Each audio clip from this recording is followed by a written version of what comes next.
Hola de nuevo muchachos, bienvenidos a este nuevo video. En este vamos a tratar un poco sobre la obstrucción intestinal, el cual es una de las emergencias más graves a las que un cirujano se puede enfrentar. Puede ocurrir a cualquier edad, o sea, principalmente en el intestino delgado, en el 70% de los casos. Y pues, ¿qué es obstrucción intestinal? Es la interrupción del flujo del contenido intestinal. Ya veremos que hay muchas causas que me pueden explicar esto. Eh, el doctor Berkeley Moynihan, en 1926, en su texto de cirugía, ilustra un cuadro típico de obstrucción intestinal. El paciente es frecuentemente un hombre o mujer lleno de vigor y salud, quien sin previo aviso es atacado por el más intolerable dolor en el abdomen, seguido de colapso y vómito, al inicio escaso, pero posteriormente en abundancia. El abdomen se torna distendido, la acción intestinal cesa y el intestino parece una tabla con aumento de la presión, con retención y contenidos sépticos, con absorción de productos intensamente venenosos que apresuran al paciente hasta el final. La obstrucción se puede clasificar ya sea por su proceso fisiopatológico, la localización o por el origen de esa obstrucción. En cuanto a la fisiopatología, podemos clasificar las obstrucciones en mecánicas o neurogénicas. Las mecánicas son aquellas en las que el impedimento del paso se da por obstrucción del lumen. Las neurogénicas, aquellas en las que se impide el paso, pero por parálisis muscular. Estas obstrucciones mecánicas las podemos clasificar en simples o estranguladas. Simples son aquellas en las que no hay compromiso vascular. En las estranguladas sí se produce isquemia. En cuanto a su relación, si se encuentra proximal o distal a la válvula ileocecal, hablamos de localización alta o baja. Ya veremos más adelante que estos tipos de obstrucciones presentan manifestaciones muy características. Y en cuanto al origen, podemos decir que la obstrucción es intraluminal, corresponde a la pared intestinal o es externa a la pared intestinal. La obstrucción mecánica estrangulada, vemos que el proceso de isquemia influye cuatro factores. La primera es la compresión externa de la pared, la rotación de la pared, segundo caso, la torsión del mesenterio. Recordemos que por el mesenterio transcurren los vasos sanguíneos que me van a irrigar el intestino y el aumento de la presión sobre la pared también me puede inducir a que se dé un proceso de isquemia. En cuanto a la obstrucción intraluminal, existen varios ejemplos. Digamos que los más llamativos son el eh, hilio biliar, la impactación fecal y la obstrucción por bolo alimenticio. En el hilio biliar vemos que esta es una causa rara, rarísima de obstrucción intestinal. El examen abdominal puede mostrar obstrucción, neumobilia y cálculo biliar ectópico. A eso es lo que se le denomina la triada de Rigler y está presente en el 30% de los pacientes con hilio biliar. La impactación fecal, las masas de heces fecales se tornan duras, secas, lo que hace difícil su excreción. Y en la obstrucción por bolo alimenticio vemos en la imagen de la derecha que un albaricoque fue lo que causó esa obstrucción. Ya en cuanto a factores propios de la pared intestinal, una atresia congénita me puede explicar la obstrucción, un proceso neoplásico y la enfermedad inflamatoria intestinal también me podría explicar el hecho de que se dé una obstrucción intestinal. En cuanto a causas externas a la pared, los cuatro más importantes son las hernias, que sabemos que es la protrusión de órganos de la cavidad abdominal por un defecto de pared. Las bridas o adherencias, esta charla va a estar orientada en explicar su fisiopatología, por qué se producen. Son la causa más importante de obstrucción intestinal epidemiológicamente. La intususcepción es un fenómeno de telescopaje en el intestino. Una porción del intestino se introduce dentro del intestino mismo. Vólvulo, un segmento del intestino rota sobre el eje perpendicular al eje longitudinal del intestino. Vemos cómo se torna eh, como con compromiso vascular. En el hilio paralítico, eh, el síndrome de Ogilvy es algo raro. Eh, la pseudoobstrucción intestinal, ¿me puede explicar un hilio paralítico? Digamos que la más frecuente es la hipocalcemia, lo que me podría generar este trastorno. Ya en cuanto a la localización de la obstrucción, vemos que las obstrucciones altas cursan por lo general con vómito, deshidratación y una distensión discreta. Es este quizás el más importante de las manifestaciones de la obstrucción alta.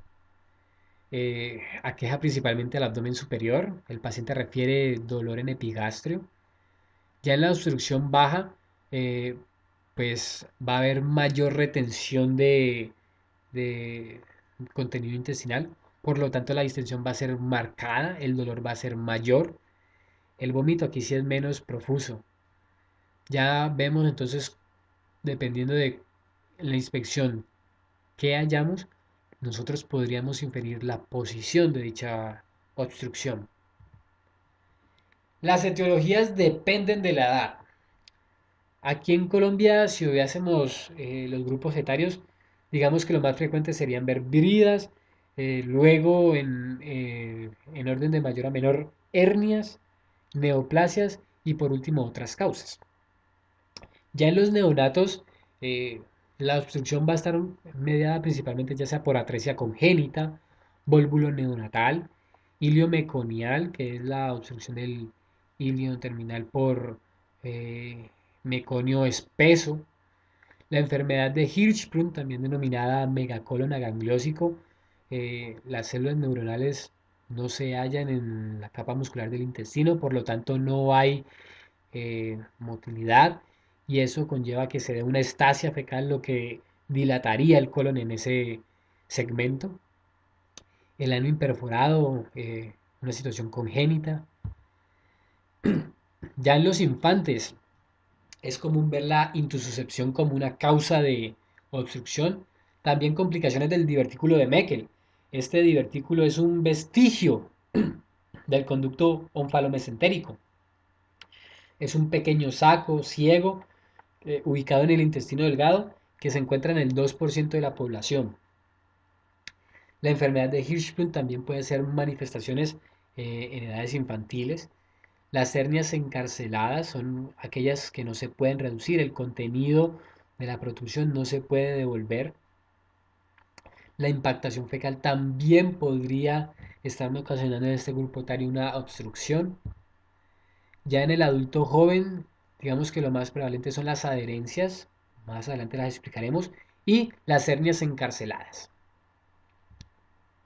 En el adulto mayor, aparte de las anteriores, también podemos ver eventraciones encarceladas, que es la misma protrusión de un órgano abdominal, pero esta vez ya por una debilidad iatrogénica o traumática.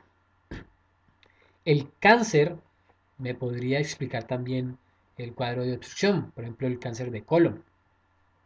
Causas idiopáticas, aquellas que no podemos establecer con certeza qué es lo que lo está originando. Es muy común verlo en esta edad. Y causas traumáticas, poco frecuente, pero de que las hay, las hay. Ya en el anciano, lo más frecuente es ver hernias encarceladas, bridas, que son las mismas adherencias, eventraciones encarceladas, cáncer, diverticulitis, que son evaginaciones de la pared intestinal, dado por un aumento en la presión intraluminal, y la impactación fecal también. Vamos a explicar ahora un poco qué son las bridas. Estas son, digamos, la causa principal de que se me formen obstrucciones intestinales. Son adherencias intraperitoneales que conectan superficies de órganos distintos. Pueden o no manifestar síntomas, eso hay que tenerlo muy claro. Y es más frecuente verlo en mujeres, ya que Los procedimientos ginecológicos son un factor de riesgo fundamental a que se desarrollen bridas. Ya más adelante explicaremos su fisiopatología. Es causa del 1% de hospitalizaciones. Entre los 25 y los 50 años es común verlo. Tiene una tasa de recurrencia, estudios muestran, de un 11 a 30%. Estos son los 4 pasos primordiales para que se formen las adherencias. Debe haber una lesión peritoneal. Ya esta lesión peritoneal despierta una respuesta inflamatoria que me va a conducir a que se dé una cicatrización. Si esta cicatrización cursa de forma anómala, me va a generar una adherencia. Eh, Fisiopatológicamente podemos clasificarlas de acuerdo a el origen, los órganos que se relacionan y la patogénesis. Esta brida puede ser de origen congénita o puede darse espontáneamente. Si involucra porciones del epiplón, también involucra porciones de la pared abdominal y de vísceras. Entonces, vemos que hay relaciones eh, víscero-viscerales, ¿sí? Víscero-epiploicas, víscero-parietales y epiploico-parietales. Esas son, digamos, las relaciones que establecen las bridas. Y en cuanto a la patogénesis, esas pueden estar ocasionadas por trauma, inflamación e isquemia. En cuanto a la lesión peritoneal, muchas causas me pueden inducir este primer paso. Digamos que lo más importante son las cirugías abdominales, procesos inflamatorios, por ejemplo, la enfermedad inflamatoria intestinal puede llevar a que se me ocasionen bridas. De forma congénita también pueden aparecer bridas. Ya digamos que la menos común es la idiopática. En el 1% de los casos no sabemos qué fue lo que lo originó. Digamos que la cascada biológica hay inhibidores 1 y 2 del factor activador del plasminógeno.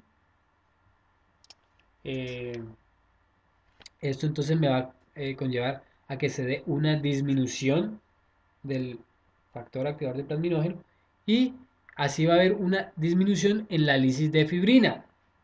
Eso quiere decir que la lesión peritoneal lo que va a conllevar es a que no se degrade la fibrina que debería degradarse. Esta es la cascada inmunológica del daño peritoneal que genera eh, liberación de mediadores inflamatorios que va a traer células inflamatorias. Estas van a estimular el proceso de cicatrización, ese desbalance entre los factores inhibidores y eh, pro, profibrinóticos, pues me va a llevar a que se gestionen las adhesiones fibrosas. La cicatrización del peritoneo es muy diferente a la de heridas de otros sitios. En los otros sitios es como de extremo a extremo van juntándose. Aquí en el peritoneo no. Hay una siembra simultánea de islas que se van a expandir para poder revitalizar. Estas islas son células mesoteliales. La cascada como tal es la fibrina se deposita, se debe organizar la fibrina. Llegan los fibroblastos van a producir colágeno, este colágeno va a madurar y es lo que me va a llevar a que se dé una buena cicatrización. Sin embargo, si se da el desbalance mencionado anteriormente, esta cicatrización va a ser bastante fibrosa y me va a llevar a que se produzcan las adherencias. Digamos que las consecuencias más conocidas de las adherencias son estas: la angulación, la torsión, la constricción y la volvulación. Eh, Angulación es que se forme una flexura intestinal que no debería haber. El proceso de obstrucción me va a desencadenar finalmente una translocación bacteriana, eh, puede llevarme a que se dé una gangrena y que se me alteren los niveles electrolíticos. ¿Por qué? Bueno, cambios en la absorción de los fluidos por la obstrucción misma va a hacer que este se acumule que este líquido se acumule donde no debe acumularse, se va a generar hipovolemia y si hay hipovolemia van a haber trastornos hidroelectrolíticos, se van a disminuir los niveles de estos. Ya si hay un aumento de la presión intestinal, esto lo que me va a producir es que se dé una congestión venosa. La congestión venosa va a llevar a que genere edema. El edema va a impedir una correcta irrigación arterial. Esto lo que va a hacer es que genere un proceso de isquemia. Ese proceso de isquemia evolucione a una ruptura serosa o una gangrena y finalmente una perforación. Ya si el proceso de la obstrucción me induce una estasis fecal, esta lo que va a hacer es una colonización bacteriana rápida que va a posiblemente ocasionar una translocación de ella. Es posible ver entonces pacientes cursando con una obstrucción intestinal teniendo sepsis. Nosotros, cuando hagamos la historia clínica, debemos preguntarnos si el paciente tuvo cirugías previas, ya que este es un factor primordial para que se gestionen pues estas bridas. Eh, en cuanto a la técnica quirúrgica, se ha visto que el talco de los guantes puede llevar a que se dé irritación y esta irritación a un proceso de cicatrización. Igualmente el trauma, porque las operaciones requieren una sección de peritoneo de esto. Dependiendo del tipo de incisión, se ha visto que las incisiones de línea mediana y paramediana tienen mayor asociación a que se produzcan bridas. Preguntar por historia de adherencias previas no está de más, porque eso me mostraría una predisposición. Ya en cuanto a el examen físico y la historia clínica, debo tener presente estas claves diagnósticas. Son estas claves diagnósticas las que me van a hacer sospechar con mayor certeza que el paciente está cursando con un proceso obstructivo. Preguntar entonces la historia de cirugía abdominopélvica previa. Preguntar el tipo de dolor. Se ha visto que un dolor tipo cólico de aproximadamente 1 a 3 minutos puede ser asociado a estas bridas. La distensión abdominal progresiva por el mismo hecho de la obstrucción. Si hay ruidos intestinales aumentados, esto es, digamos, una respuesta del intestino, tratar de movilizar ese contenido intestinal. El vómito al principio es alimenticio, es de contenido gástrico, luego pasa a ser intestinal, adquiere como un componente bilioso, ya por último adquiere más bien un componente fecaloide, fétido. Preguntar si el paciente cursa con ausencia de flatos y deposiciones. Claro que es posible que el paciente presente diarrea por rebosamiento. Ya en cuanto a los signos clínicos, lo que me va a dar mayor certeza de que el paciente lo que posiblemente tiene es una obstrucción es que cuando yo inspeccione el abdomen vea una cicatriz o que en mujeres, por ejemplo, estas tengan hernias crurales. Entonces, acordémonos que las hernias me pueden inducir una obstrucción. El hecho de yo palpar masas, las mismas hernias, o digamos que en el caso de la impactación fecal, también yo podría sentir masas. Eh, Esto de todos modos lo cercioro yo con el tacto rectal. Allí complemento mi sospecha de impactación fecal. Cuando yo haga timpanismo, eh, perdón, cuando yo haga percusión, lo más posible es que yo eh, escuche timpanismo porque el intestino va a estar dilatado. El aumento de los ruidos intestinales, por lo mencionado anteriormente, vemos al examen, a la inspección pues, del paciente que este va a estar deshidratado, va a estar cursando con shock, hipotenso, va a tener taquicardia, puede tener alteración en la temperatura, se va a mostrar ansioso, pálido. Ya en cuanto a las imágenes diagnósticas para poder completar eh, a sospecha de obstrucción. Tenemos la radiografía simple de abdomen que pues tiene muy baja especificidad. Hay hallazgos típicos solamente en el 50-60% de los casos. Esta hay que solicitarla solo en casos de duda o eh, específicos como sospecha de impactación fecal, vólvulo de sigmoide, obstrucción intestinal o hilio mecánico. No se pide de forma rutinaria. Eh, ¿Qué hallazgos podemos encontrar? Podemos ver asas dilatadas, edema interasa, el signo eh, por excelencia de la pila de monedas, que lo que me explica es un edema de las válvulas conniventes. También niveles en escalera.